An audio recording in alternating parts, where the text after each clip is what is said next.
Radio Libertà, oltre la pagina. Oggi, parleremo della crisi dell'auto verde, che ha diminuito le vendite del 43,9% tra l'agosto del 2023 e l'agosto del 2024. Non è una sorpresa, sicuramente per voi ascoltatori non è una sorpresa.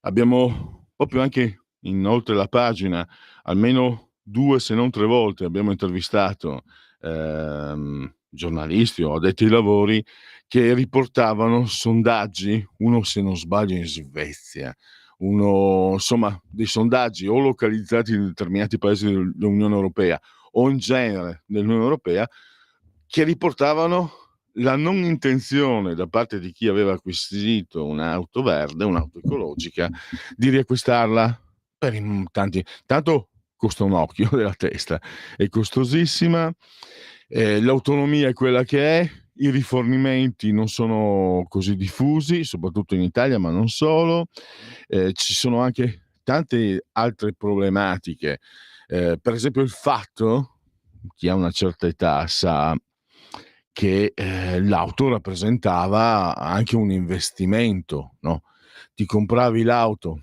adesso non voglio fare pubblicità, ma c'era negli anni '80 un'auto particolarmente diffusa, una marca tedesca, che veniva acquistata anche come investimento, perché mi dicevano, queste persone che l'acquisivano, che l'acquistavano: "Fra 3 o 4 anni la vendo guadagnandoci pure sopra". Ecco, con l'auto elettrica non è così. La durata dell'auto elettrica, da quello che ho letto, si parla di 7, 8 anni, quindi crisi. Ne parleremo con Max Del Papa dopo le 11. E poi andiamo a parlare di una figura, particolare. Ne ha scritto su Panorama Lorenzo Del Boca, Cesare Lombroso, che è considerato, negli Stati Uniti praticamente il padre della criminologia. I suoi testi vengono tradotti e inseriti nei programmi di studio dell'università, degli Stati Uniti. In Italia un certo tipo di cultura progressista, a partire soprattutto dagli anni, ci son tante motivazioni, comunque, lo sapete, lui classificava le possibilità di essere criminali in base a determinati dati somatici. È una tesi inaccettabile al giorno d'oggi, però i suoi studi non erano infondati, tant'è che la criminologia moderna fa riferimento al rapporto tra, non più ovviamente il dato somatico e la propensione a delinquere, ma quanto al fatto che ci sono ehm, dei legami che, come dire, rendono più o meno riconoscibile il comportamento di un criminale in base anche alle realtà ambientali in cui si muove. Ho provato a riassumere con parole mie. Mentre adesso per Qui Parlamento, grazie all'ottimo Francesco, meravigliosamente sulla tolla di comando in regia tecnica, per Qui Parlamento sentiremo Laura Cavandoli. A lei la parola. Qui Parlamento.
Qui Parlamento.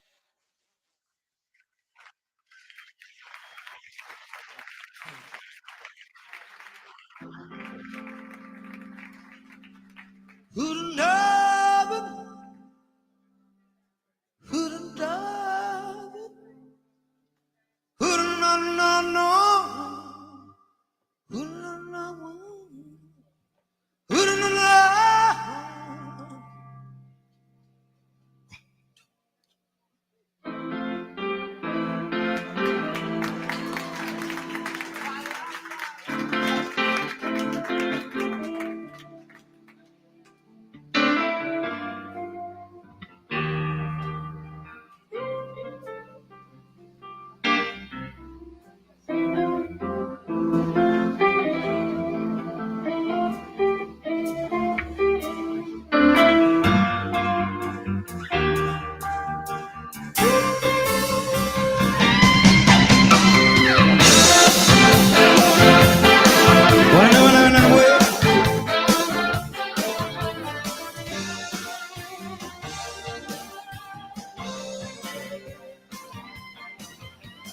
Balla, balla, balleri, tutta la notte al mattino, non fermarti. Balla su una tavola tra due montagne, e se balli sulle onde del mare, io ti vengo a guardare.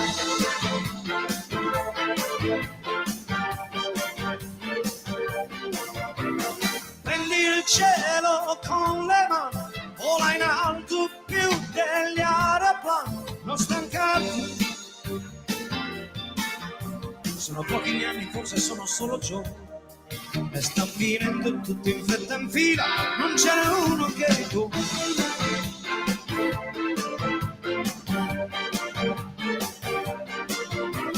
Balla, non aver paura, se la notte è fredda e scura, non pensare alla pistola che è spuntata contro. Balla alla luce di mille sigarette di una luna che ti illumina giorno. Balla al mistero di questo mondo che brucia in fretta, quello che ieri era vero. Dammi retta, sarà vero domani. Ferma con quelle tue mani il treno, Palermo Francoforte. Per la mia commozione c'è un ragazzo al finestrino, gli occhi verdi che sembrano di vetro. Corri e ferma quel treno, fallo tornare indietro.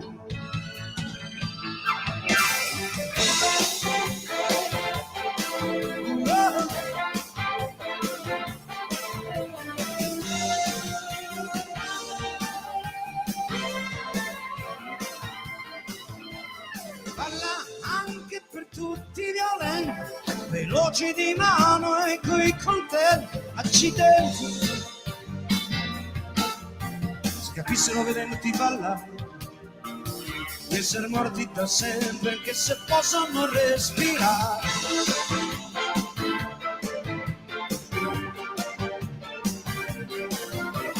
Vola e balla sul cuore malato, illuso, sconfitto, poi abbandonato, senza amore. Dell'uomo che confonde la luna con il suono, senza avere coltelli in mano, ma nel suo povero cuore.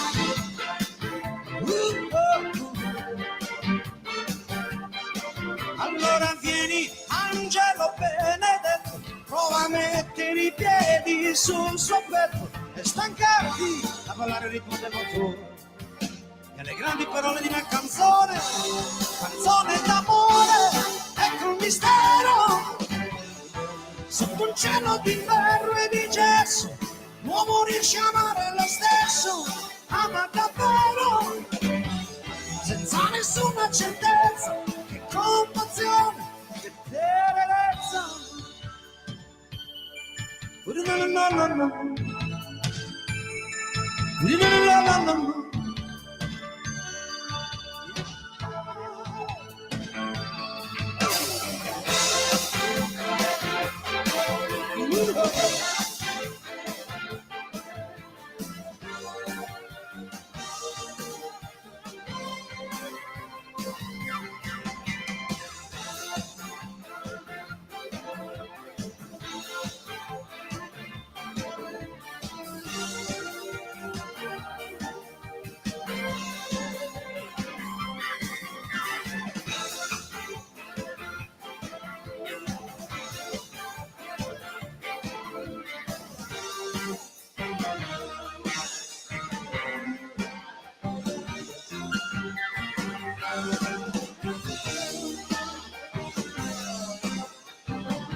Eccoci di nuovo in diretta con Radio Libertà, con Oltre la Pagina e con Max del Papa, ilfaro.it. Lo abbiamo in collegamento. Bentornato Max, è un piacere risentirti. Buongiorno, eccoci qua. Max, Sì. allora, l'argomento che ha colto anche un po' il contropiede in certi, diciamo, i giornaloni, no? L'auto verde non funziona. Ha avuto un tracollo delle vendite in Europa, nei paesi dell'Unione Europea, tra l'agosto 2023 e l'agosto 2024 del 43,9%. E tu hai scritto anche hai fatto anche non so se era un ex, comunque io l'ho letto sul profilo Facebook, era una cosa che tu avevi già preannunciato da tempo. E cosa ne pensi? Cioè, questa è una realtà dei fatti che ci pone di fronte a qualcosa che è oltre, no, l'ideologia politica e la realtà. Cioè, le persone non comprano l'auto verde perché vengono colpite nel portafoglio, e il portafoglio è importante perché con il portafoglio ci mangi, paghi l'affitto, paghi la scuola ai figli, paghi il mutuo. No, sarà prosaico dirlo, ma il portafoglio è importante, e le persone si sono rese conto che l'auto elettrica è nemica del portafoglio, tant'è poi noi in questa sede qui, sto parlando per me, per Oltre la Pagina, non solo per me, ma per la radio, ma più di qualche volta ho interpellato giornalisti o addetti ai lavori che riportavano nel corso degli ultimi 10-12 mesi sondaggi che rivelavano come le persone che avevano acquistato l'auto elettrica non erano più disposte a ripetere l'acquisto, si erano pentiti. Adesso questo che prospettive apre secondo te, Max? Ma le prospettive sono quelle che vediamo già in atto, cioè un ritorno alle fonti fossili, all'auto, almeno per il momento, perché alla fine è il mercato che punisce, che decide. Il mercato inteso però come cittadini, come consumatori, se vuoi. E il mercato ha punito. Io mi chiedo dove fossero tutti, cioè lo so dove erano tutti questi giornalisti che suonavano la gran cassa. In questi non ultimo anno, ma almeno 10-15 anni, erano a ritirare i bonifici di quelli che le macchinine elettriche le facevano e poi dei politici che volevano imporle. Questa è la storia dell'enorme, ennesima corruzione totale, no? La finanza decide, perché la finanza irresponsabile è quella che decide tutto. E dico irresponsabile perché non si cura poi delle prese d'atto, non si cura dei risultati. La finanza dice, riconvertiamo tutto, facciamo l'auto elettrica, senza pensare, tutti questi super manager che poi sono soliti assegnarsi milioni di premi da soli per i fallimenti che fanno. Non è che si curano, loro non pensano, bisogna fare i conti con i voleri e con i limiti del pubblico. Loro pensano si fa e basta. Loro decidono, la politica, che ormai è un tramite, esegue, e l'informazione che è totalmente comperata dalla finanza globale fa la pubblicità. È solo che questo perché negli ultimi 30 anni di globalizzazione e di Europa si è affermato questo modello che non è più di capitalismo, non è più il capitalismo delle cose, è il post-capitalismo delle paranoie, delle allucinazioni, dei trucchi, è la finanza totale che è truffaldina, che è un immenso gioco delle tre carte. Infatti vedi che questi qua poi o sono tutti spioni come quelli dei social, e quindi lavorano per i governi, oppure finiscono tutti in galera perché sono dei truffatori giganteschi. Questo è un tempo di grandi ripensamenti, non c'è solo l'auto elettrica che ha fallito.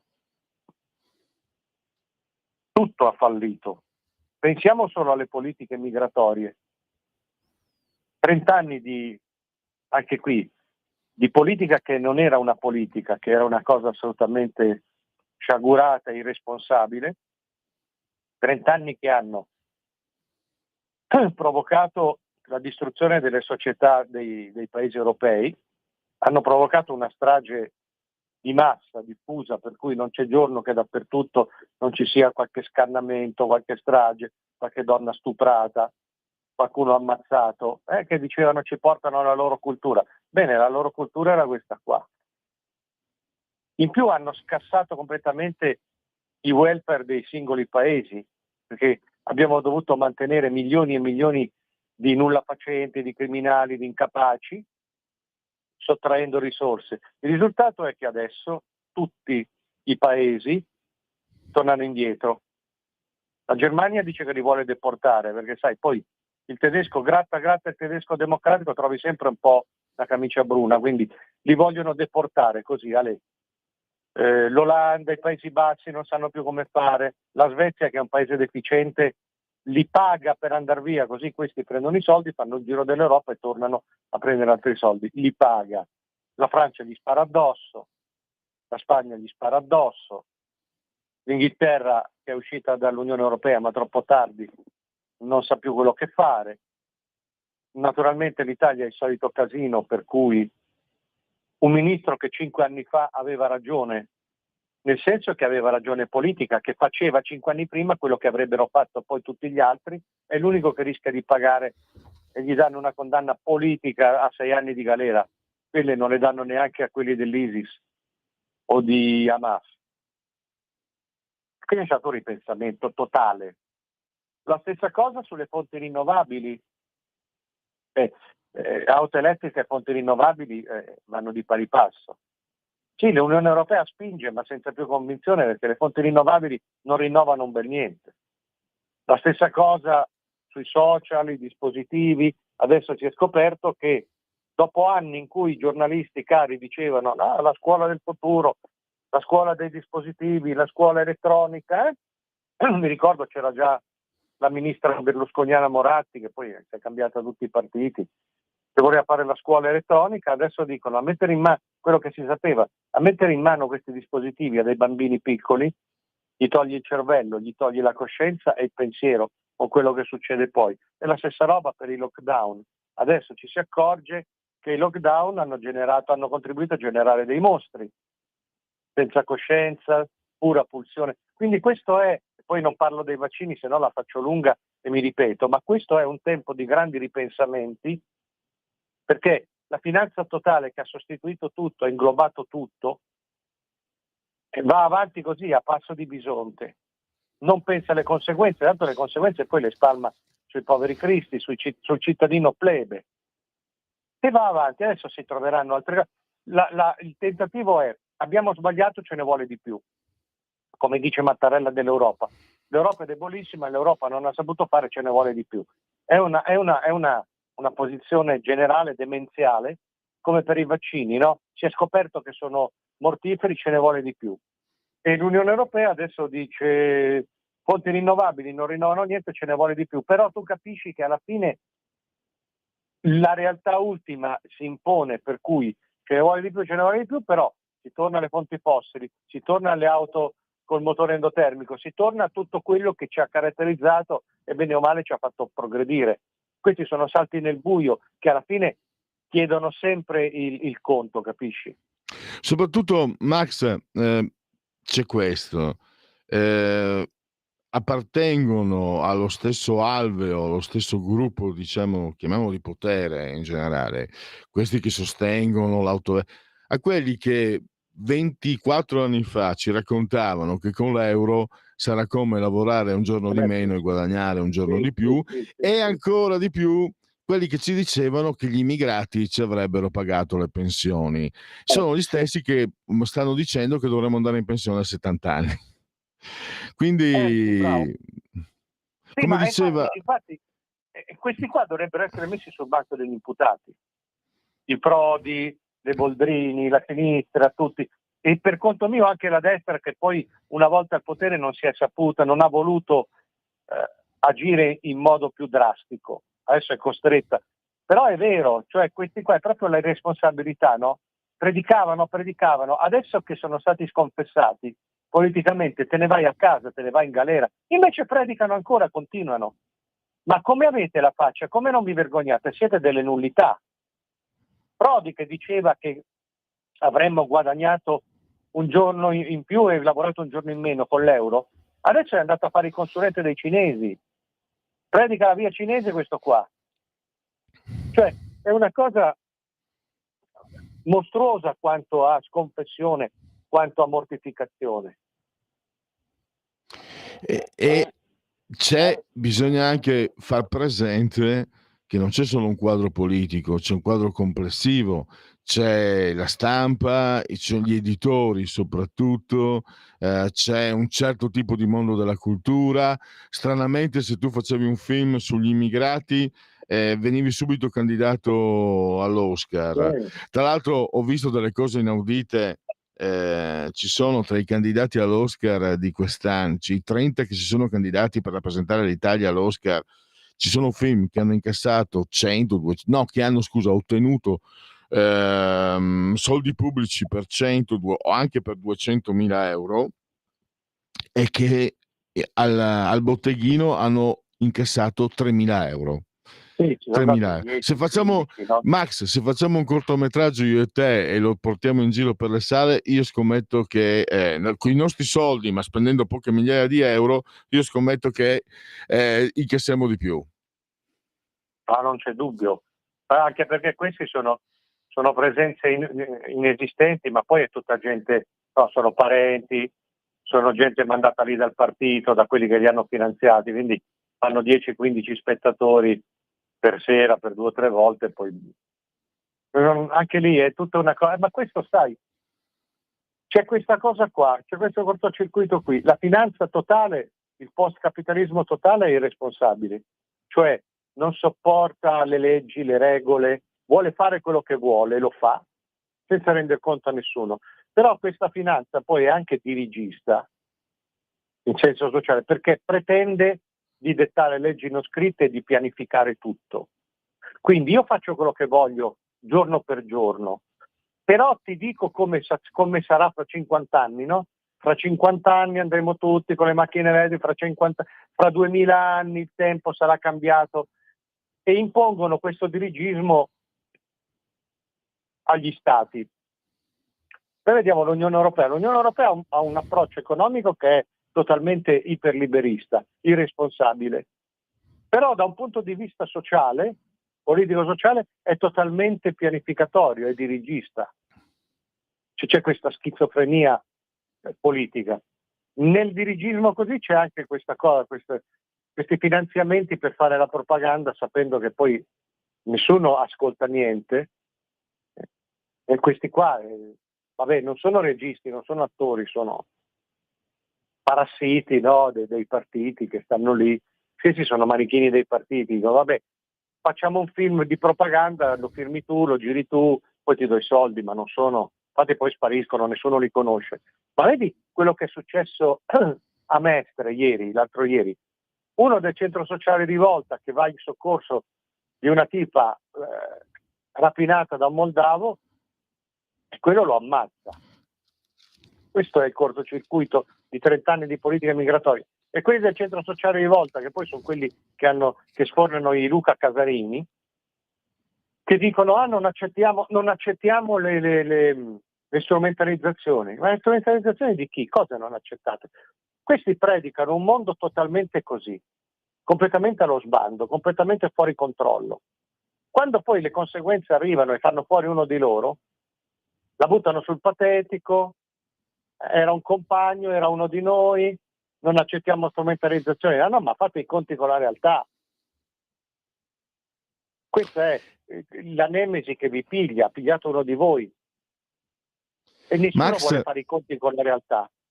Max, cosa pensi succederà? Perché la realtà adesso, torniamo sull'auto elettrica, la realtà mi dice che addirittura in crisi in Germania il mercato dell'auto, che rappresenta il 7% del PIL. La Volkswagen ha preannunciato il rischio di chiusura di diversi stabilimenti e sono a rischio 30.000 posti di lavoro. Adesso praticamente l'ideologismo, gli ambientalisti che imbrattano i monumenti, eccetera, eccetera, si scontrano con la realtà dei fatti. Sì. Cosa succederà secondo te? Cosa può succedere? Secondo me, siccome le politiche, chiamiamole progressiste, di sinistra, più sono idiote, più sono ignoranti della realtà e più sono spocchiose, perché sono ideologiche, quindi loro non dicono ho sbagliato, loro dicono, vecchio vizio marxista, ha sbagliato la realtà. Quindi, siccome la realtà ha sbagliato, io ci metto ancora più pressione, più ideologia. Perché il progressismo comunista poi è un'immensa alienazione, una storica alienazione. Non mi tornano i conti? Beh, ha sbagliato la realtà. È colpa sempre di qualcun altro. Cioè questi qua del centro sociale di Volta, che sono delle nullità, dei tossici, degli inetti, cosa dicono? Un moldavo di quelli che accoglievamo noi, che portavamo noi, ha ammazzato uno di noi, la colpa è del sindaco Brugnaro, che lascia la città. Cioè fanno dei discorsi di ordine, di legge e ordine, però non lo ammettono, dicono la colpa è di quello perché ha lasciato la città allo sbando come la volevano loro. Cosa succederà? Secondo me succede questo, che nei tempi brevi, gioco forza, si torna al passato, cioè prendi la Germania che rischia molto più dei 30.000 posti, e anche questa è una cosa. Io mi ricordo quando c'era un rapporto questi rapporti che giravano intorno all'Unione Europea, dicevano la transizione green, l'auto elettrica così costeranno 180 milioni di posti di lavoro, cioè tutti in Europa, però poi speriamo di ricavarne 100, 200 nei prossimi 50 anni. Come speriamo? Come nei prossimi 50 anni? Adesso è arrivata la realtà, quindi la Germania torna, come tutti, alle cose concrete, e per forza. Però siccome chi inventa la barca inventa anche il naufragio, e quando hai inventato la barca non ti fai più a meno, è logico che queste cose, le auto elettriche, i droni, le cose, le hai fatte, le hai concepite, quelle restano. Probabilmente ne faranno delle versioni più funzionali, migliorate, più compatibili con i bisogni della gente, e questo va bene, intendiamoci qui, non è che siamo luddisti, non è che siamo passatisti. Il guaio non è inventare delle cose, a parte che sono cose praticamente inutili, però le vuoi inventare, le inventi. Il problema è il dirigismo politico per cui le imponi, non le devi imporre, non devi dire entro il 2035, che è domani mattina, via tutte le auto non elettriche, perché questo. Quindi loro adesso hanno un margine di tempo per fare delle macchine elettriche finché vuoi, che non ti scoppino sotto il culo, che non ti brucino mentre stai andando, che non ci vogliano 7 ore a fare una ricarica. Ma ti pare possibile che quando io vado a Milano e viene a prendermi l'amica che può girare per la centrale, per Milano, perché ha l'auto elettrica, deve fare 4 ore di ricarica? Cioè io parto dalle Marche e lei nello stesso tempo parte da una zona di Milano per arrivare a caricare nello stesso tempo che io viaggio un'auto elettrica. Cioè ci mettiamo 5 ore tutte e due. Lei per fare 3 chilometri, io per fare 500 chilometri col treno. E questa sarebbe la macchina che serve? Questi sarebbero gli strumenti che servono? Ora, sono dei pazzi, potevano pensare di imporre per legge delle cose così. Faranno delle cose migliorate, si spera, e allora la gente dirà, beh, a questo punto l'auto elettrica mi conviene, però non prendiamoci per il culo questa cosa che bisogna comprare l'auto elettrica per salvare il pianeta. No, salvavi solo i bilanci di quelli che le facevano, salvavi la finanza. Perché i motori già oggi sono rispettosi dell'ambiente, l'auto elettrica non rispetta nessun ambiente. Va bene, quindi poi diremo l'auto elettrica adesso ci conviene e così salviamo l'ambiente. È una menzogna, è un autoinganno, però almeno se conviene, se è vivibile, quindi faranno questo, ma ci vorranno quei 5-10 anni. Non è che ci troviamo di fronte al classico caso della finestra di Overton, cioè perché erano partiti con l'idea che l'auto elettrica, che smettevano di fare l'auto a combustione, endotermica, Certo, sì, sì. nel 2030. No, adesso l'hanno spostata nel 2035, vediamo. Non è Sì, che no, giochino vabbè. su questo? Ma è logico, è logico. E cercavo prima di dire una cosa: quando l'hai fatta, quando l'hai inventata, te la tieni, per carità.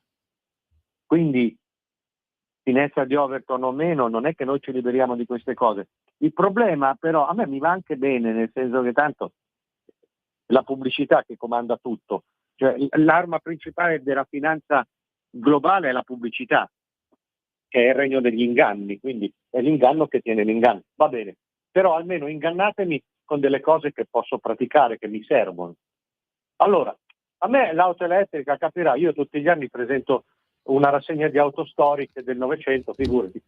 Mi rendo conto che le cose vanno avanti. Volete fare l'auto elettrica? Datemi l'auto elettrica, però datemela che funziona, datemela che me la posso permettere.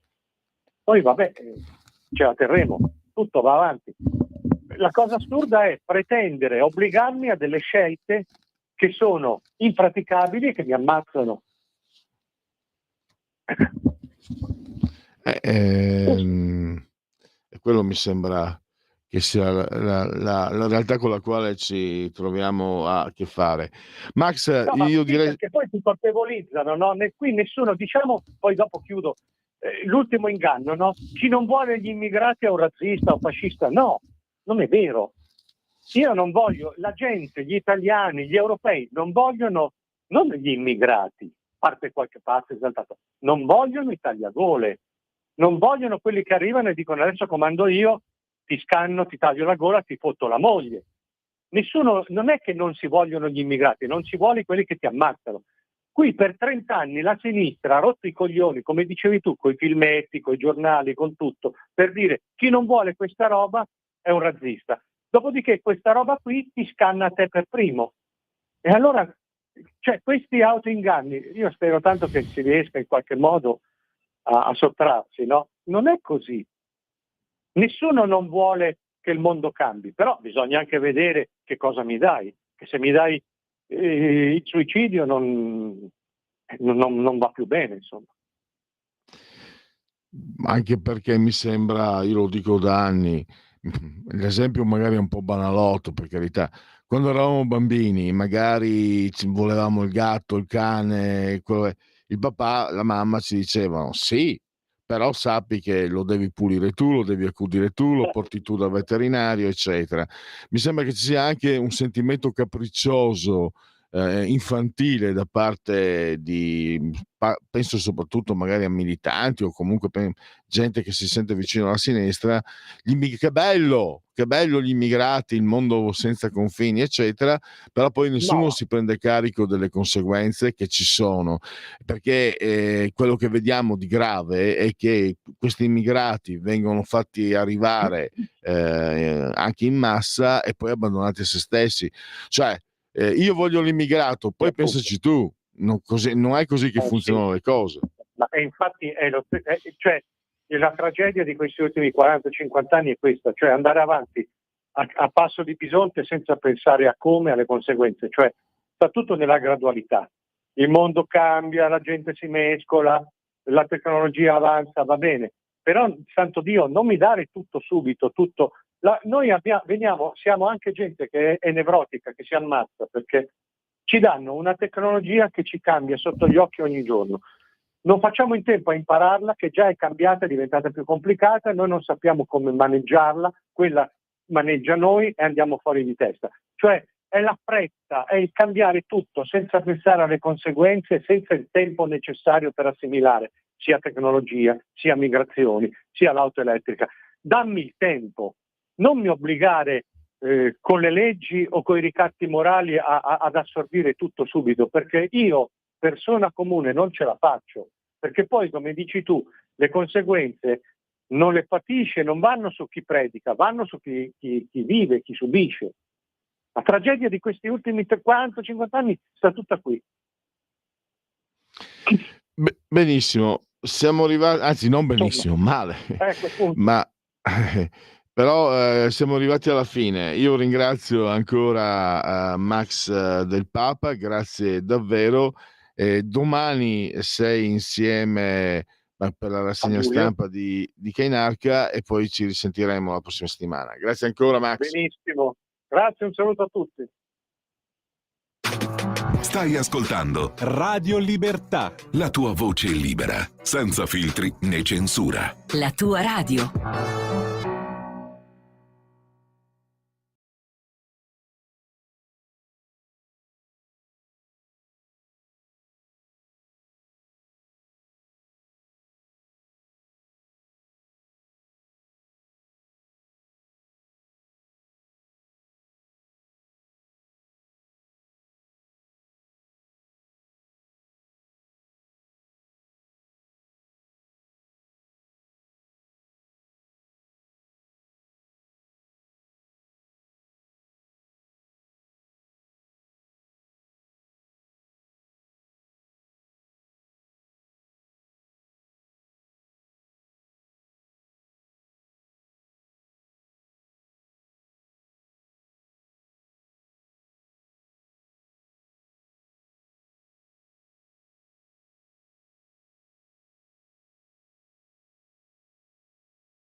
problemi imprevisti, non riusciamo a metterci in contatto con l'ospite che era previsto appunto per,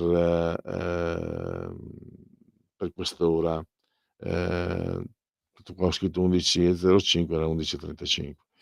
Lorenzo Del Boca, che su Panorama ha scritto, Panorama è uscito mercoledì scorso, che era il 18, credo, 18 settembre, che in edicola lo trovate fino a mercoledì prossimo. Si è, ha dedicato questo suo bell'articolo a una figura anche controversa nel panorama italiano.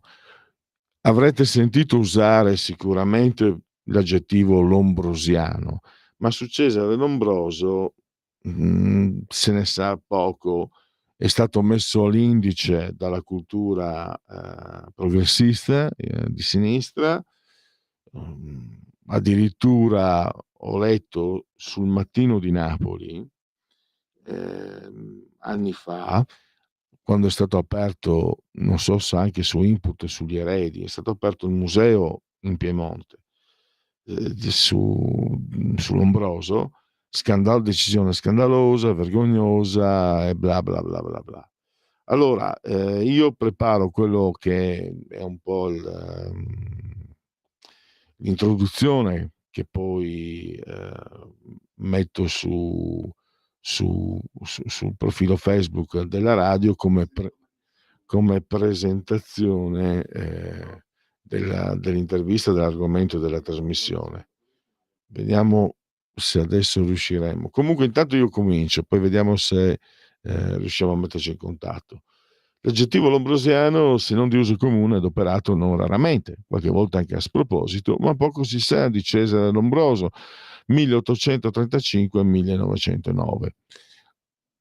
Hanno provato a accusarlo anche di fascismo, ma non ce la fanno con la data. Diciamo che è un fascista ante litteram, però sta di fatto che le figlie hanno sposato degli antifascisti che hanno dovuto riparare negli Stati Uniti. Anzi, negli ambienti progressisti italiani il medico nativo di Verona viene indicato con accezione negativa, un razzista se non peggio, magari un fascista ante litteram. Gli statunitensi, che non a caso sono americani, adoperano tutt'oggi i suoi testi nelle università, considerandolo uno dei padri della moderna criminologia. E qui mi permetto un giochino per cinefili e non solo.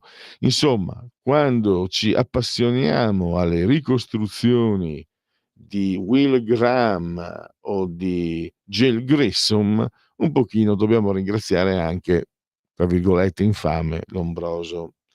Sostanzialmente il peccato mortale dello scienziato Scaligero, morto a Torino dove svolgeva l'incarico di medico legale nel carcere Sabaudo, prima ancora aveva fatto il medico militare, il docente universitario a Pavia, il direttore del manicomio di Pesaro, è stato quello di associare la tendenza criminale a determinati caratteri somatici. E qui chiaramente ho fatto una sintesi anche brutale, insomma. Certo, messa in questo modo la tesi appare aberrante, ma se collochiamo i suoi studi nella loro epoca storica, dobbiamo rilevarne l'essere davvero in largo anticipo sui tempi. Pensate che era un'epoca in cui la medicina credeva ancora nella biogenesi. Pensavano che una camicia sudata generasse mosche. Questo l'ho studiato a scuola, quindi ancora al liceo tantissimi secoli fa. Non a caso sugli studi lombrosiani si basarono anche lavori di mostri sacri quali Sigmund Freud e Carl Gustav Jung. Scusate se poco.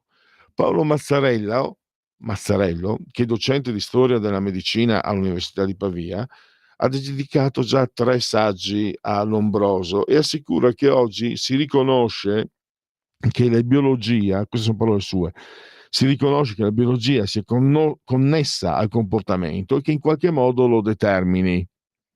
Quindi avete capito quant'era in anticipo. Certo, anche con tesi ardite, anche con tesi fuori dal mondo.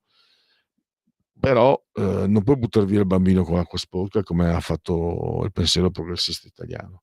Botanico, biologo, darwinista infedele, isterico della scienza è la definizione che ha dato di lui Paolo Mantegazza, che era un luminare del Politecnico di Torino, peraltro suo buon amico, un buon amico di Lombroso, però lo definiva isterico della scienza.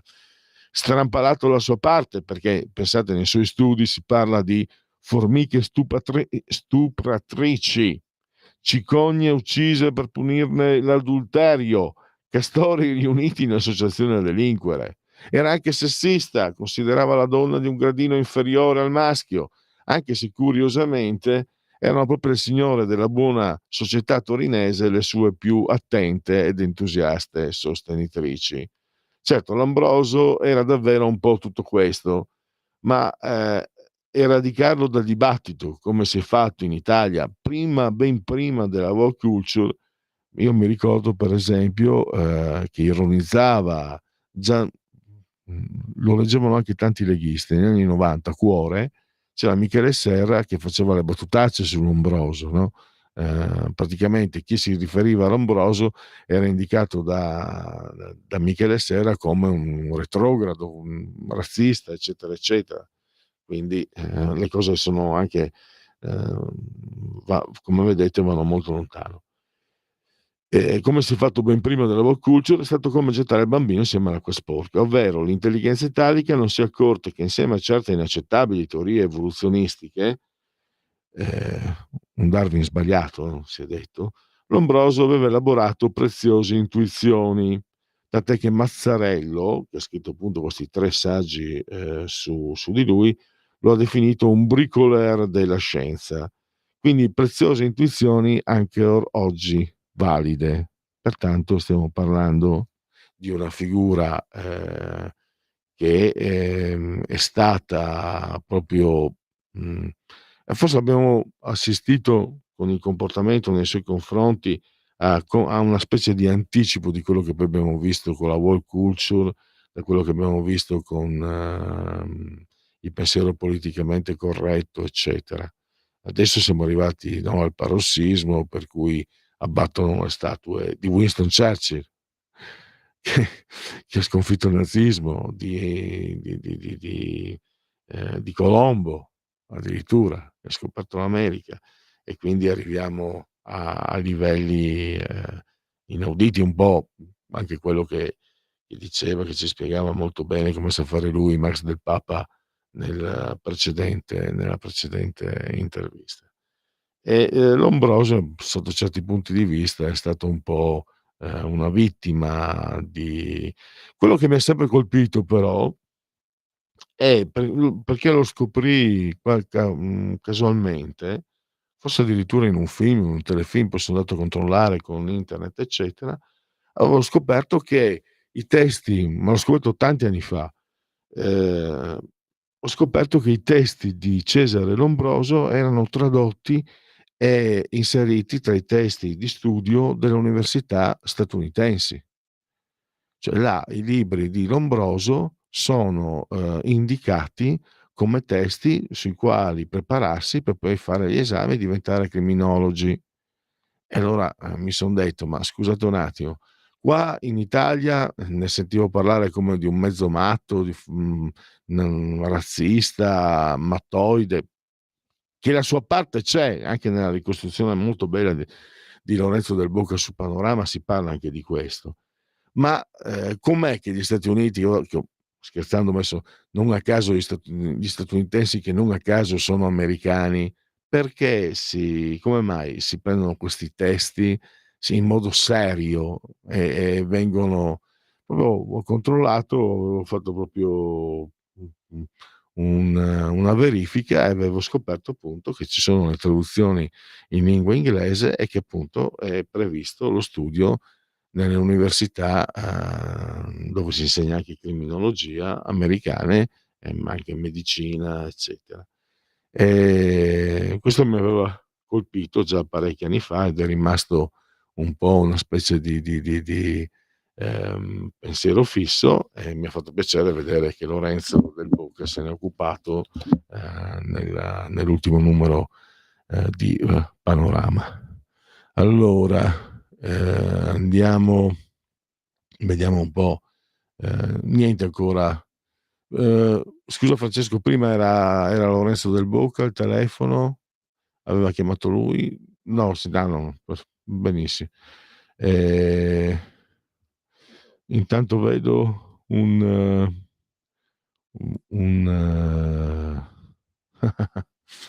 questo sto leggendo, visto che abbiamo tempo, sto leggendo anche i WhatsApp.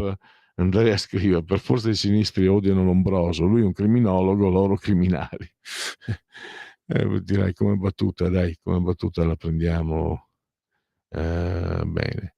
Vediamo un po' qualche aggiornamento. Allora, l'ANSA in chiaro, l'ANSA gratis, un applauso alla parola gratis. Rivisto al ribasso il PIL del 2023, al rialzo nel 2022 e nel 2021. Lo scorso anno il tasso di variazione è stato pari a 0,7, 0,2 percentuali in meno rispetto alla stima del marzo scorso. Nel 2022 si è registrato un più 0,7, nel 2021 più 0,6.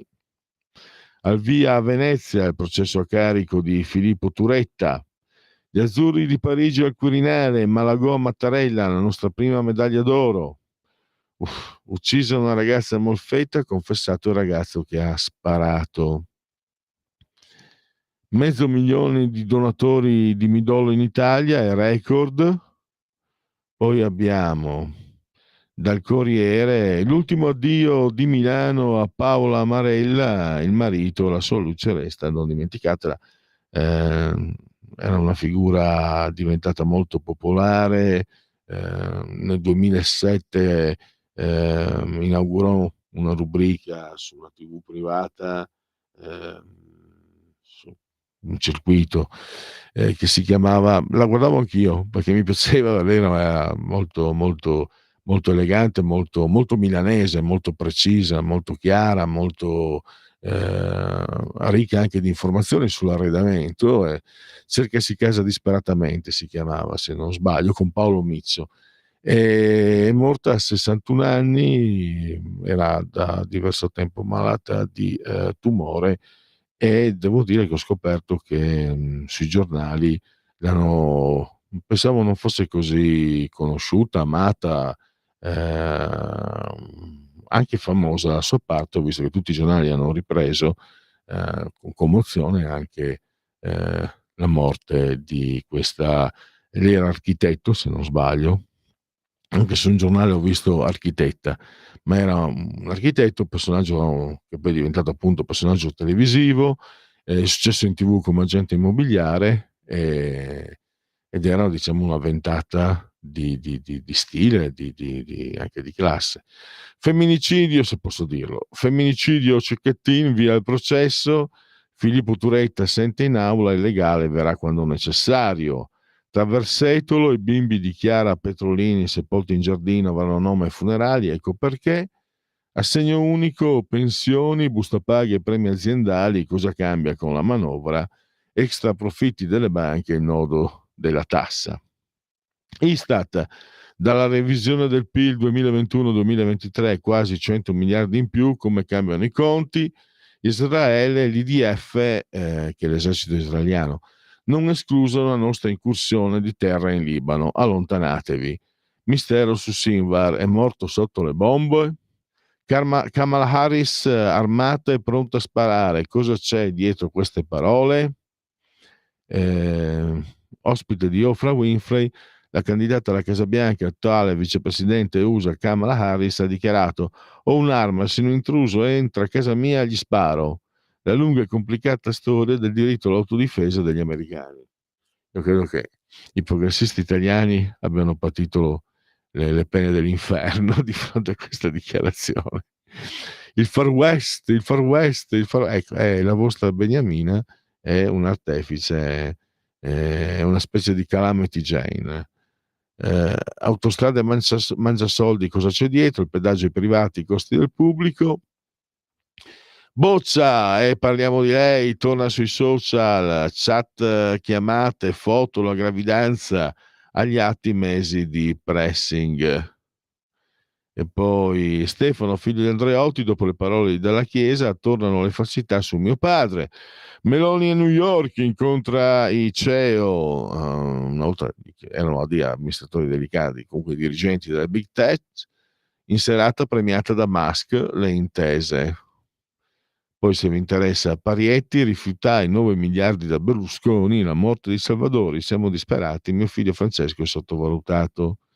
Scholz, la rimonta dei socialdemocratici in Brandeburgo, Lega, la torsione sovranista di Pontida con Orban e Wilders, esigenze e priorità, il lavoro diventa una questione di generazioni, Marco Tardelli, alzai la coppa con Zoff, da ragazzo ero stato il suo cameriere. Agnelli, che gaff, l'amore di Mirta mi ha cambiato. Guccini, non solo cantautore, il compagno di classe morto, la ragazza del Vajont, la scheggia della mia vita. Milano Fashion Week, i voti, Madonna supera tutti, Brunello Cucinelli visionario, il ritorno di Chiara Ferragni addirittura. Accumulatori seriali che non buttano via nulla. L'identikit di chi conserva tutto. Elezioni USA, come investire e guadagnare. Allora adesso direi di passare, purtroppo non siamo riusciti a avere l'ospite, anche se comunque abbiamo parlato dell'argomento. Io direi che c'è qualche sondaggetto. Allora, c'è intenzione di voto, termometro politico. 29,1 Fratelli d'Italia, 23,2 PD, 9,9 5 Stelle, Forza Italia 9,3, Lega 9, 7 Sinistra Verdi, poi 3 Azione e 2 Italia Viva.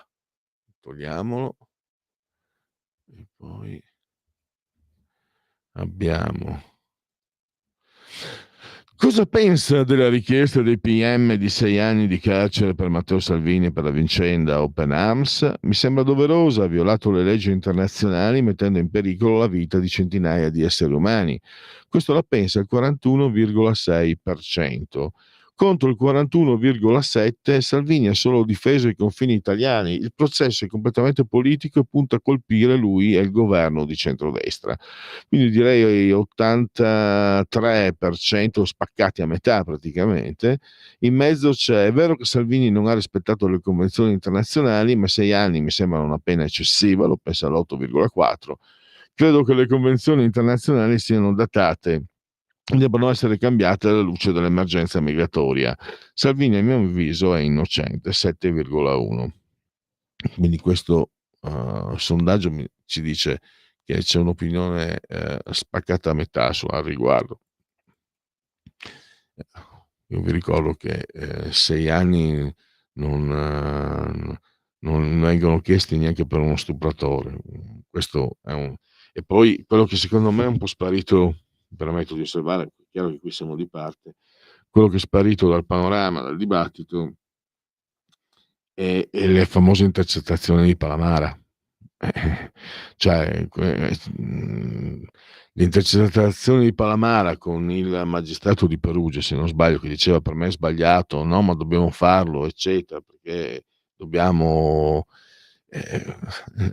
dimostrano che quel tipo di indagini avviate dalla procura di Catania, non vorrei sbagliare città, ha un connotato strettamente politico. Su questo direi che è difficile, viste le prove che ci sono, visto non è solo le constatazioni e i ragionamenti che noi possiamo fare, ma anche proprio i fatti. Quelle intercettazioni sono chiarissime. Mi sembra che sia un po' messo in disparte. Quelle intercettazioni avrebbero dovuto, secondo me, alzare il velo, non il velo di Maya, di Schopenhauer, il velo della trasparenza, il velo di quello che non va sulla giustizia italiana, e invece sono state abbastanza ignorate nonostante la loro estrema gravità. Al di là, è chiaro, noi qui siamo sul versante Salvini, Però al di là di Salvini o non Salvini, una magistratura che si comporta in termini politici significa sbilanciare i famosi tre poteri dello Stato secondo Montesquieu, esecutivo, legislativo e giudiziario, e vuol dire che c'è una magistratura che vuole sostituirsi al potere legislativo ed esecutivo. Una donna di Viareggio ha investito e ucciso un ladro che l'aveva derubata. Cosa ne pensa? 46,9, è giusto che sia condannata, è andata molto oltre la legittima difesa, passando più volte sopra la vittima e mostrando crudeltà e disprezzo. 32,8, ha ceduto con il suo gesto ed è colpevole di omicidio, ma credo meriti tutte le attenuanti del caso, visto il furto con scippo appena subito. Credo sia stato solo legittima difesa, ha agito per difendersi da un crimine, non è colpevole, non dovrebbe essere perseguita né condannata. Ha fatto bene, furti come questo rimangono impuniti dalle forze dell'ordine. Se più persone reagissero con decisione ce ne sarebbero di meno. Non sarà l'1,4. E anche qui è sorprendente perché sembrava automatico vedere in questa signora il mostro, e invece questo sondaggio mi dice, ripeto, mi fido molto di termometro politico, sono sempre piuttosto corrispondenti, vedo che c'è 41, 50, 51,7 di persone che danno ragione. Cioè il 32 dice ha ceduto, però, però riconosciamo le attenuanti, e 46,9 invece è quello che invece la considera colpevole. Io non mi pronuncio perché non mi spetta, vi dico però che chi ha subito un furto eh, sa cosa vuol dire. Ecco. Quando io facevo la rubrica Mai più senza, e dicevo gli zingari che non rubano, che sono venuti a rubare per ben 2 volte in casa mia propria, la prima volta facevo un altro lavoro e dormivo di giorno e lavoravo di notte. Me li sono trovato in casa, sarà stato le 11 del mattino. Sono intervenuto, sono scappati, in quel momento ho avuto sentimenti, sto parlando di 24-25 anni fa. Vi assicuro che ho avuto sentimenti tremendi, che non penso fossero giusti, però li ho avuti. Se avessi acchiappato, te li trovi in casa e hai un sentimento fortissimo, fortissimo. Ripeto, non è, sarebbe stato sbagliato, però bisogna anche io sono dalla parte di chi dice comunque pensiamo al sentimento che prova una persona che viene violata. Lei è a favore dell'invio di armi all'Ucraina? Da parte dell'Italia sì, è doveroso, ma ne inviamo meno di quanto potremmo e dovremmo. 27. Sì, ma è giusto limitare il loro utilizzo al solo territorio ucraino per evitare escalation. 22,2. No, anche se può essere stato comprensibile all'inizio della guerra, oggi non lo è più. L'Ucraina non può vincere. 20,4. Dobbiamo premere per un cessato il fuoco. E poi no, è stato un grave errore fin dall'inizio che ha contribuito alla continuazione della guerra e alla crescita delle vittime. 28,3. Direi che anche qui opinione pubblica veramente spaccata completamente a metà sulle armi all'Ucraina. Allora io mi fermo, poi avremo i genetriaci e ancora qualche sondaggio. Cosa mandiamo? Coltrane, My Favorite Things. Ta ta ta ta ta. No, My Favorite. No, facciamo così, aspetta, Coltrane è troppo. Mandiamo, è una cosa grossa il Coltrane. Ah, va bene.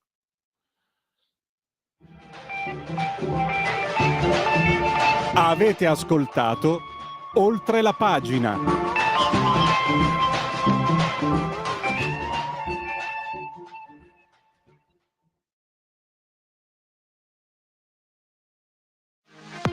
Per la tua pubblicità visita il sito radiolibertà.net.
Va ora in onda Che giorno è?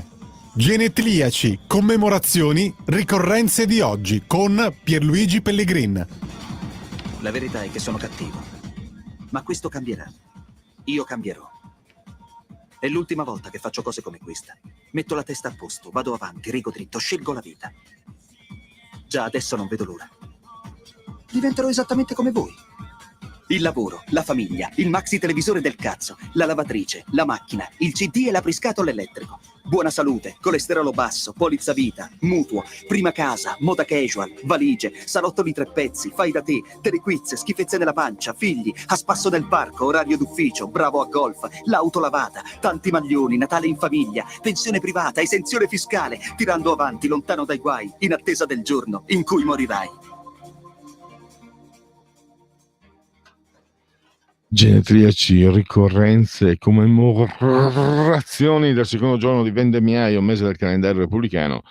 Per tutti un lunedì, lunis 23 di settembre, anno domini 2024, che dire si voglia. Era un assaggio quello di John Coltrane, perché io personalmente sono abituato, ce l'ho sia in CD, in diversi, in più di qualche CD e anche più di qualche vinile, con versioni, quella più corta credo sia di 16 minuti. Ovviamente in radio è duro mandare una versione di questo tipo, c'è un assaggio, vi rimando all'approfondimento di questo grandissimo interprete del jazz. Allora, 480 a.C., la battaglia navale di Salamina, vinta dai greci durante le guerre persiane. Genetriaco dell'imperatore romano Augusto, festina lentamente. Poi il pittore František Kupka. Poi abbiamo da Voghera, Alfiero Maserati. E poi abbiamo, oggi è il genetriaco di un personaggio molto importante della politica italiana, Aldo Moro, salentino, pensavo fosse barese invece di Lecce. Il rinvio è il momento significativo di ogni disegno riformatore. Poi abbiamo Palmina Omiccioli, in arte Eleonora Rossi Drago, attrice molto in voga negli anni 50, primi 60. John Coltrane, l'avete appena sentito. Ray Charles, il soul è quello che cantano i neri quando li lasciano in pace, ha detto. Ricordiamoci anche la sua partecipazione indimenticabile, meravigliosa nei Blues Brothers. Poi da Monfalcone, mai annoverato tra i cantautori genovesi, Gino Paoli. Mi guardo, che oggi compie 90 anni, mi guardo le spalle perché non so mai cosa aspettarmi dal passato. Poi Romy Schneider, attrice austriaca, Sissi, lei è morta a 44 anni, pensate un po', e c'è un film che vi segnalo di Bertrand Tavernier del 1980, con l'attore, quello di Wolf, l'attore americano di Pulp Fiction. È un film che colpisce moltissimo perché lei era già malata di cancro e stava morendo, e ha interpretato la parte di un'attrice ammalata di cancro che sta morendo. Poi in questo film come si chiama l'attrice di Wolf, risolvo problemi, non mi ricordo più, che curiosamente partecipa, lui è americano ma partecipa a questa produzione. No, Wolf, risolvo problemi, Margot Robbie è un'attrice, lui è che credo in quel periodo lì avesse anche interpretato, forse nel 79 era stato interprete anche dei Duellanti, stava diciamo emergendo, e questo attore statunitense, curiosamente in questa produzione francese, pensate anche quant'era in anticipo, no? perché nel 1980, un film impressionante, lui fa la parte di un giornalista al quale vengono iniettate nelle pupille delle microscopiche telecamere e lui ha il compito di seguire e di filmare a sua insaputa questa attrice che sta morendo.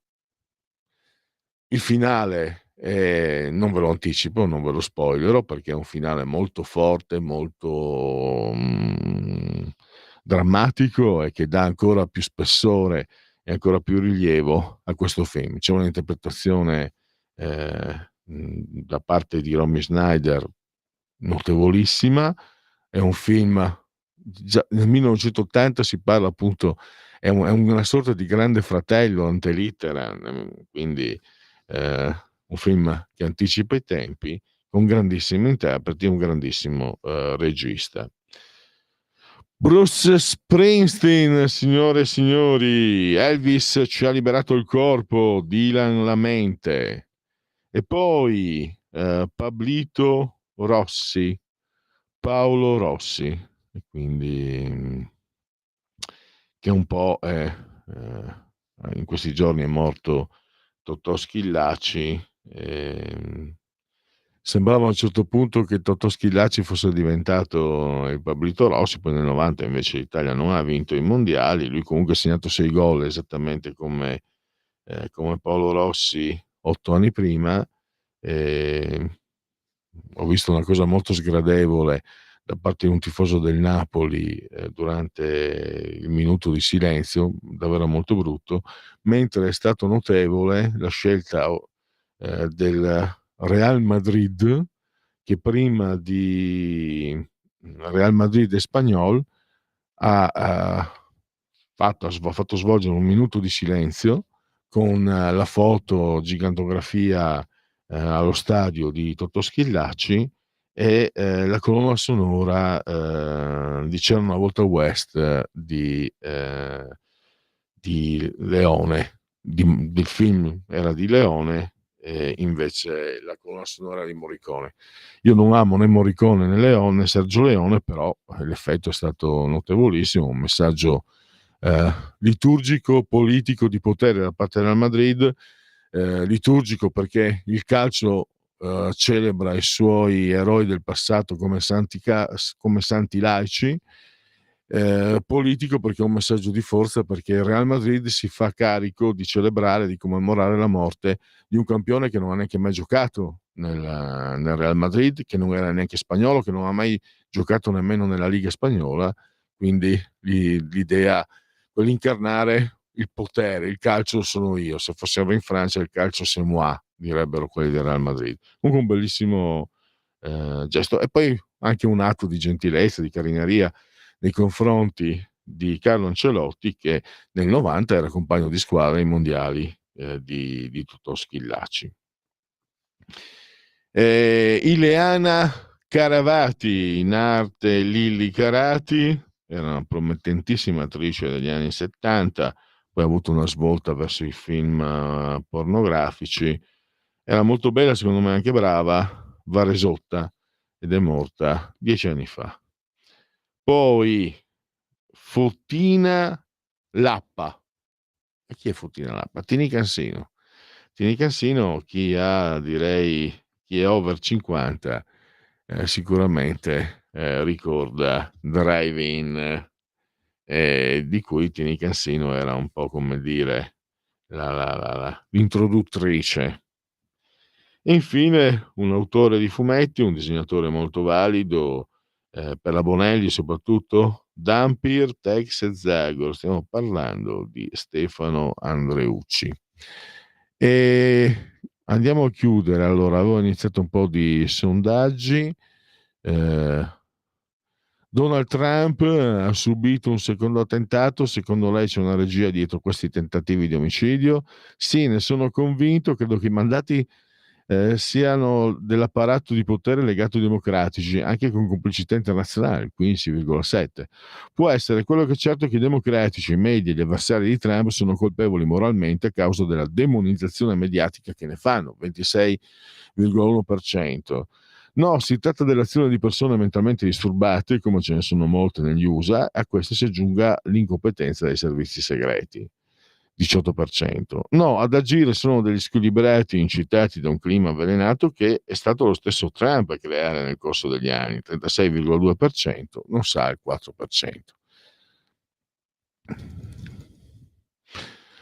La fiducia in Giorgia Meloni cala sempre di più, è curioso, aumentano sempre di più i sondaggi per Fratelli d'Italia e diminuisce sempre di più la fiducia in Giorgia Meloni. C'è qualcosa di schizofrenico.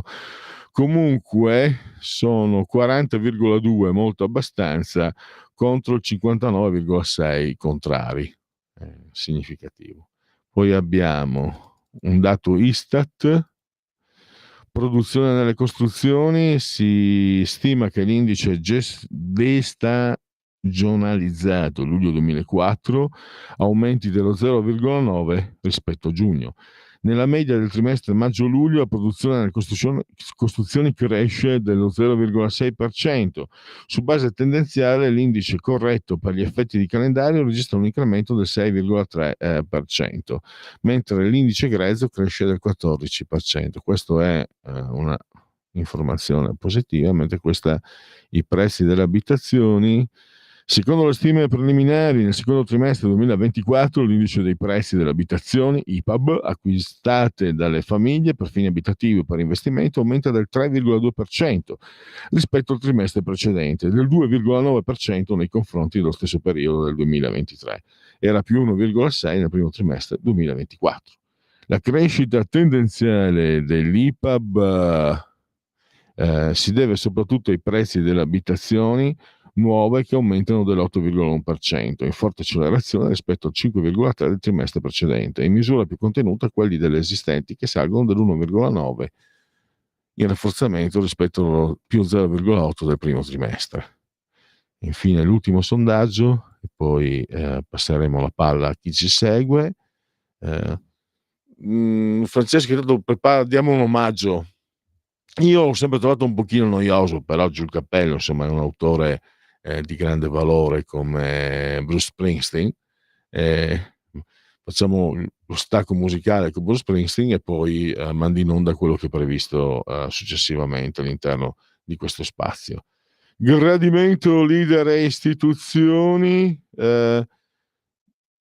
Piazza Pulita con la 7, questo è il committente di questo sondaggio, e abbiamo voti positivi, voti negativi.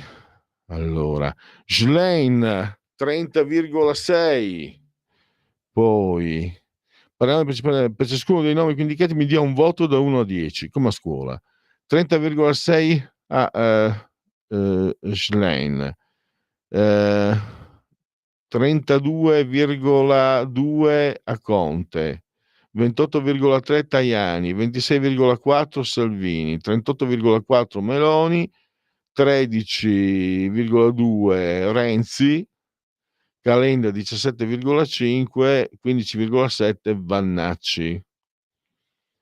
Livello di fiducia nei partiti, dunque, fiducia nei partiti 18,6, nella magistratura 42,1, nel governo 29,9, 31,6 nel Parlamento. Matteo Salvini è stato sottoposto è sotto processo. Secondo lei è giusto chiedere una condanna di Salvini? Sì, il 40,9, no invece il 47,7, l'11 non sa.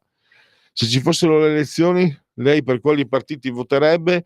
Fratelli d'Italia addirittura il 30, questo è il famoso sondaggio uscito nei giorni scorsi, e c'è la foto di Ellis Lane che rimane, lei è sempre che ride e mostra i denti, anche in quel caso c'è la foto di lì che mostra i denti, solo che la piega della bocca, perché praticamente Fratelli d'Italia cresce, arriva addirittura al 30, poi c'è la Lega 8,5, Forza Italia 9, e invece il PD ha perso qualche, non grandi cifre, ma è al 23, più Europa 1,6, 5 Stelle 11,8, Calenda 3, Renzi 2. Allora chiudiamola qua, poi facciamo lo stacco musicale con Bruce Springsteen e poi quello che segue. Grazie a Francesco e grazie a tutti voi. Miau.